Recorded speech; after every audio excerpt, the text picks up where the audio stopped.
Ampun supe dipun klik subscribe pun dan subscribe pun kulon panjenengan setengah saking investasi akhirat.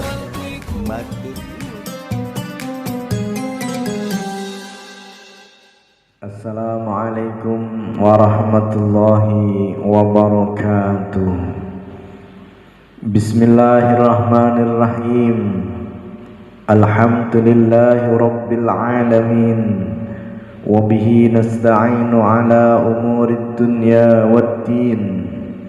Wassalatu wassalamu ala ashrafil anbiya'i wal mursalin Sayyidina wa maulana Muhammadin wa ala alihi wa ashabihi ajma'in, amma ba'd. Ma'asyiral muslimin wal muslimat rahimakumullah.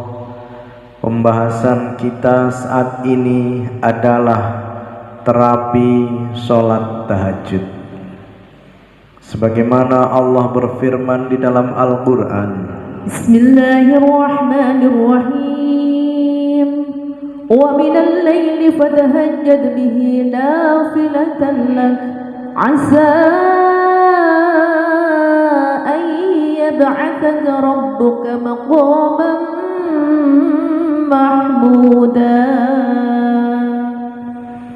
dan pada sebagian malam hari bersembahyang tahajudlah kamu sebagai suatu ibadah tambahan bagimu.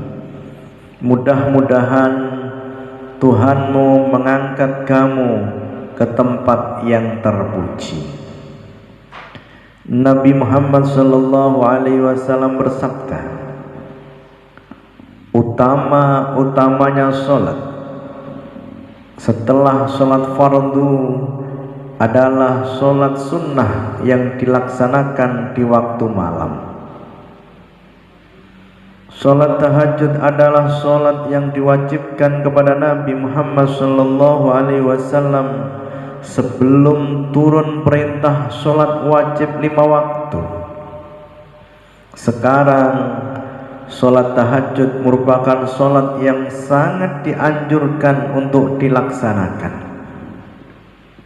Dari hasil penelitian yang dilakukan menunjukkan bahwa sholat tahajud yang dilakukan dengan tepat, ikhlas dan khusyuk pada tiap malam dapat menurunkan kadar kortisol.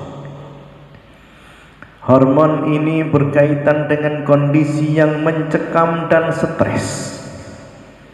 Selain berkaitan dengan stresor, pelepasan hormon sangat dipengaruhi umpan balik negatif, perubahan musim, tahap perkembangan dan penuaan, siklus harian, serta waktu tidur. Allahumma salli ala sayyidina Muhammad salatan turghibu wa tunashidu wa tuhammisu biha jihad li'ihya wa i'la'i dinil Islam wa tuhammisu biha jihad li'ihya wa i'la'i dinil Islam wa izhari sya'airi ala tariqati jam'iyyati nadatil ulama wa izhari sya'airi ala tariqati jam'iyyati nadatil ulama wa ala alihi wa sahbihi wa sallim wa ala alihi wa sahbihi wa sallim. Utamanya solat setelah fardu bagi umat, solat sunnah di waktu malam Islam. Solat sunnah di waktu malam, tahajudlah hai umat Islam. Ma'asyiral muslimin wal muslimat rahimakumullah. Seperti diketahui bahwa hormon tersebut sangat meningkat selama periode awal tidur, tetapi akan berkurang pada tahap tidur selanjutnya. Aktivitas bangun malam untuk melakukan sholat tahajud bisa mempengaruhi siklus pengeluaran hormon. Kadar hormon kortisol dalam jumlah tertentu sangat dibutuhkan oleh tubuh. Namun apabila berlebihan bisa mempengaruhi kondisi kesehatan tubuh. Oleh karena itu, sholat tahajud sangat berperan dalam membantu proses penyembuhan beberapa penyakit. Di antaranya manfaat dan efek sholat tahajud adalah: yang pertama, metabolisme karbohidrat dan asam amino dengan meningkatkan konsentrasi gula dalam darah. Pada orang yang tidak sholat tahajud, kadar kortisolnya tinggi. Kondisi ini membuat metabolisme karbohidrat dan asam amino meningkat, sehingga konsentrasi gula darah menjadi naik. Sebaliknya, pada orang yang melaksanakan sholat tahajud, kadar kortisolnya menjadi rendah, sehingga mempengaruhi turunnya konsentrasi gula dalam darah. Oleh karena itu, sholat tahajud sangat bagus bagi penderita penyakit diabetes karena dapat menstabilkan gula di dalam darah. Yang kedua, memperkuat kerja jantung dan merangsang hormon epinefrin dan angiotensin II. Pada orang yang tidak sholat tahajud, kadar kortisolnya menjadi tinggi sehingga merangsang peningkatan epinefrin yang mengakibatkan meningkatnya kerja jantung dan kontraksi pembuluh darah. Sebaliknya, pada orang yang melaksanakan sholat tahajud, kadar kortisolnya menjadi rendah. Kondisi ini dapat menurunkan epinefrin sehingga kerja jantung stabil dan pembuluh darah tidak kontraksi. Oleh karena itu, sholat tahajud juga sangat bagus bagi penderita penyakit darah tinggi, jantung, dan stroke. Bisyura lana nilnal muna zalal ana wa falhana والدهر أنجز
muslimin wal muslimat rahimakumullah.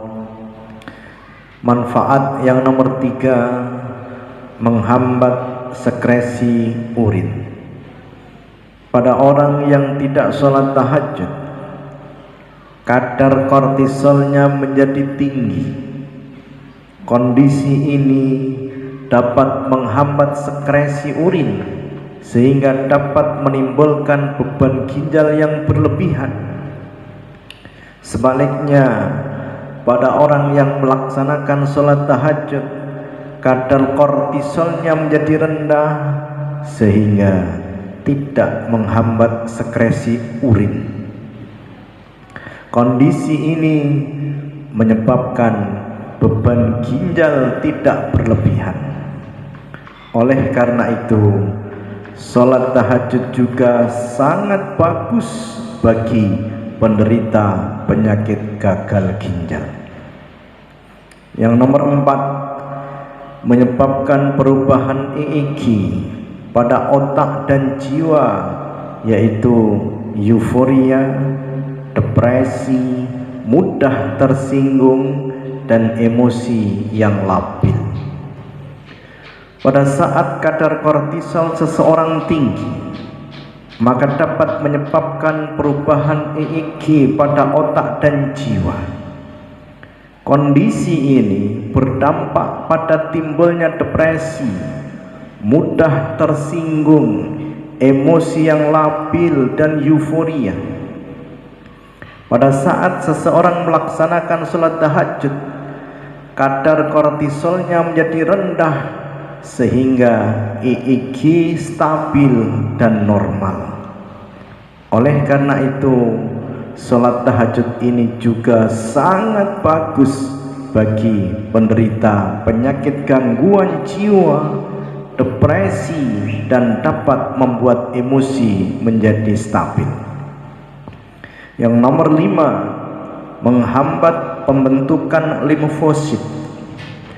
Saat kadar kortisol seseorang tinggi, pembentukan limfosit akan terhambat. Saat limfosit terhambat, maka daya tahan tubuh berkurang. Pada orang yang melaksanakan sholat tahajud, kadar kortisolnya menjadi rendah sehingga limfosit tidak terhambat. Oleh karena itu, sholat tahajud sangat baik untuk tubuh karena dapat membuat daya tahan lebih baik. Ya la qalbin, ya la qalbin, sururuhu katawala. Ya la qalbin, ya la qalbin, sururuhu katawala.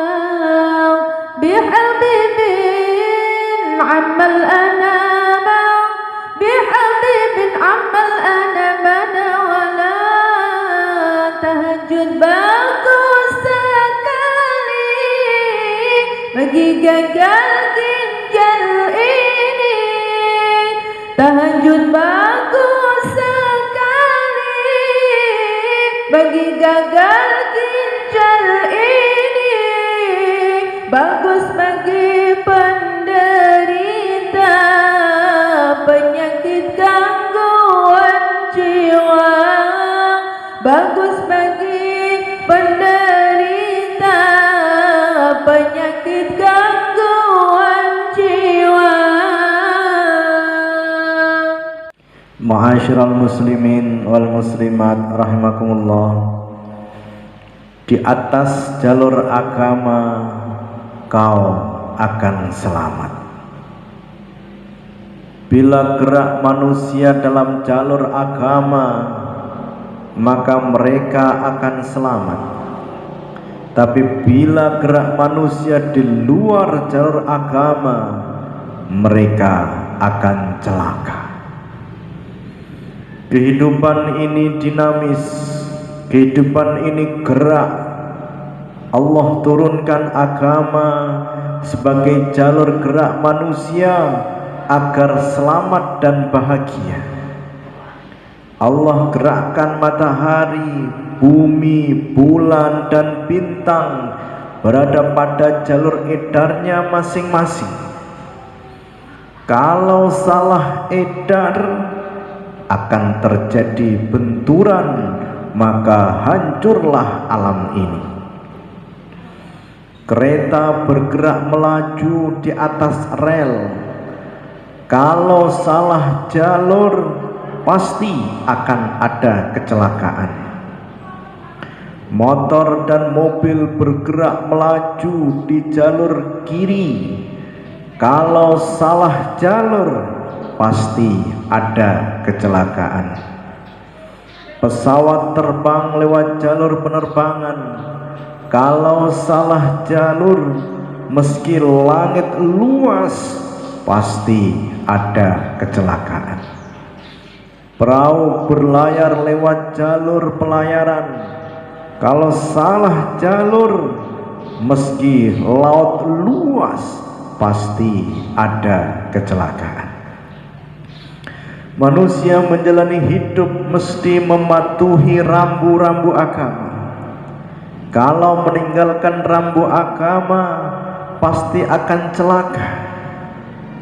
Agama mengatur gerak manusia agar selamat dan bahagia.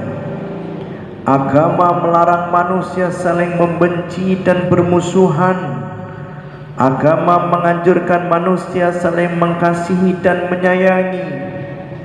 Manusia harus ibadah dan berbuat kebaikan untuk kepentingan dirinya sendiri, bukan untuk kepentingan Allah.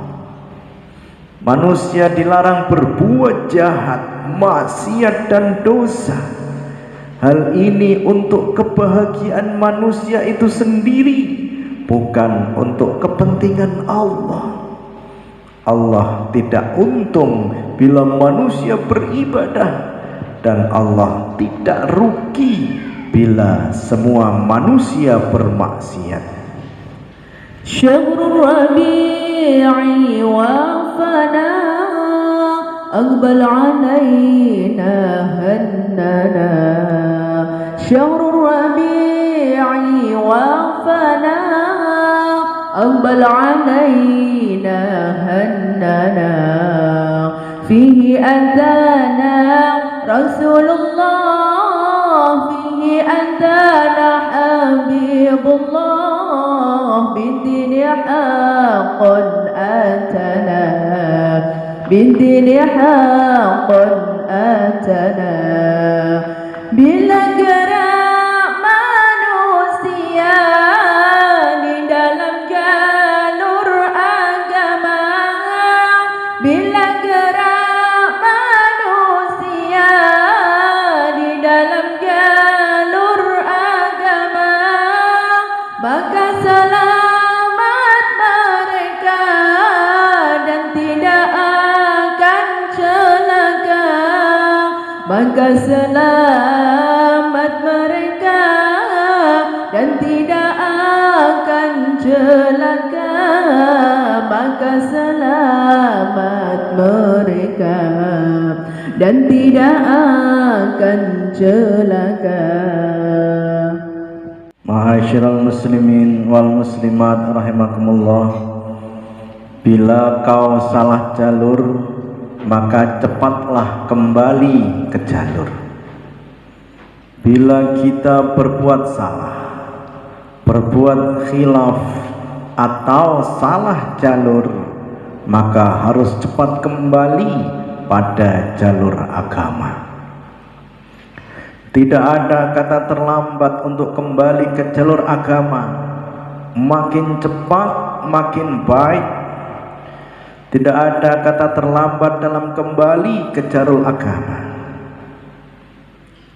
Rel kereta dibuat untuk tujuan kebaikan, agar kereta melaju terarah dan bisa sampai pada tujuan.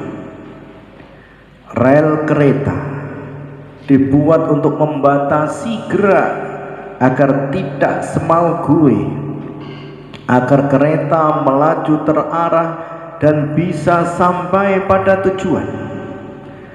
Agama diturunkan untuk tujuan kebaikan, agar hidup manusia terarah dan bisa selamat. Agama diturunkan untuk membatasi gerak agar tidak semau gue, agar hidup manusia bisa bahagia di dunia dan di akhirat. Manusia tidak bisa terlepas dari kesalahan dan kekhilafan. Bila manusia lepas dari jalur agama, maka cepatlah kembali. Bila manusia berbuat maksiat dan dosa, maka cepatlah bertaubat.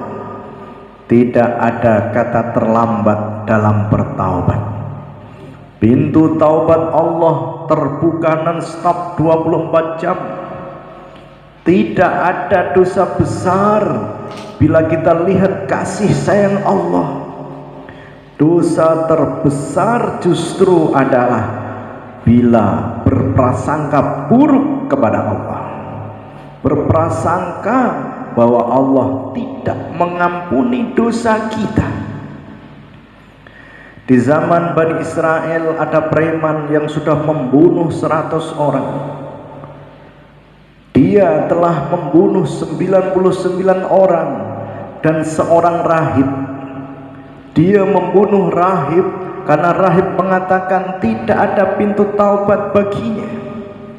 Akhirnya si preman berjumpa dengan seorang ulama dan menunjukkan cara bertaubat. Allah ridho dengan niat taubatnya yang sungguh-sungguh, dan Allah turunkan ampunan padanya walaupun si preman belum sempat beramal tapi keburu meninggal. Sallallahu alaihi Yasin Ahmad, sallallahu alaihi Yasin Ahmad al-Hadi al-Amin, sallallahu alaihi Yasin Ahmad al-Hadi al-Amin wa alihi al-muqarrabin wa sahbihi wa tabi'in wa alihi al-muqarrabin wa sahbihi wa tabi'in. Bila kau berbuat dosa, kembali jalur agama. Bila kau berbuat dosa, kembali jalur agama. Tak ada kata terlambat untuk kembali bertaubat. Tak ada kata terlambat untuk kembali bertaubat. Tak ada kata terlambat untuk kembali bertaubat. Ma'asyiral muslimin wal muslimat rahimakumullah. Bila kau salah jalur, maka gantilah jalur. Allah menciptakan manusia untuk beribadah. Ibadah adalah jalur utama bagi manusia agar bisa hidup bahagia. Bila manusia mencari kebahagiaan lewat jalur maksiat, itu namanya salah jalur. Harus cepat ganti jalur menuju jalur taat ibadah. Ibadah itu nikmat, bukan beban. Ibadah mengandung banyak kebaikan untuk manusia. Ibadah akan menghantar manusia pada keselamatan. Ibadah akan membuka pintu-pintu kebahagiaan, keselamatan dan kebahagiaan di dunia dan di akhirat. Manusia itu sering salah persepsi, sering salah jalur. Agama dianggap beban yang memberatkan. Padahal agama adalah nikmat yang menyenangkan. Agama dianggap belenggu yang menjerat, padahal agama adalah sumber ketenangan. Agama dianggap aturan yang sia-sia, padahal agama adalah jalan terang menuju bahagia. Manusia ingin hidup bebas tanpa aturan, bebas tanpa beban. Manusia ingin hidup nyaman tanpa perintah, tanpa larangan. Tapi itu tidak mungkin, karena manusia bukan binatang. Karena manusia punya akal pikiran, punya hajat kepentingan. Tanpa aturan agama akan terjadi banyak benturan, terjadi tarik-menarik kepentingan, dan terjadilah kehancuran. Anak kecil bermain layang-layang. Si anak menarik kencang benangnya agar layang-layang bisa terbang tinggi. Si layang-layang juga ingin terbang lebih tinggi tanpa terikat benang. Si layang-layang memutus benang yang mengikatnya. Apa yang terjadi setelah benang putus? Bukannya terbang tinggi, tapi terpuruk. Orang yang meninggalkan agama bukan kemuliaan yang dia dapatkan, tapi kehinaan. Allahumma salli wa sallim ala Sayyidina wa maulana Muhammadin. Allahumma salli wa sallim ala Sayyidina wa maulana Muhammadin. Ya Rabbi salli ala Muhammad. Allahu ya Rabbi salli alaihi wa sallim. Ya Rabbi salli ala Muhammad. Allahu ya Rabbi salli alaihi wa sallim. Untuk ibadah manusia dicipta, ibadah adalah jalur utama. Untuk ibadah manusia dicipta, ibadah adalah jalur utama, agar manusia hidup bahagia di dunia juga di akhiratnya. Agar manusia hidup bahagia di dunia juga di akhiratnya. Maulaya salli wa sallim daiman abada ala habibika khairil khalqi kullihim. Huwal habibul ladzi turja syafa'atuhu likulli hawlin minal ahwali muqtahimi. Ya Rabbi bil Mustafa balligh maqasidana waghfir lana ma madha ya wasi'al karami. Wassalamualaikum warahmatullahi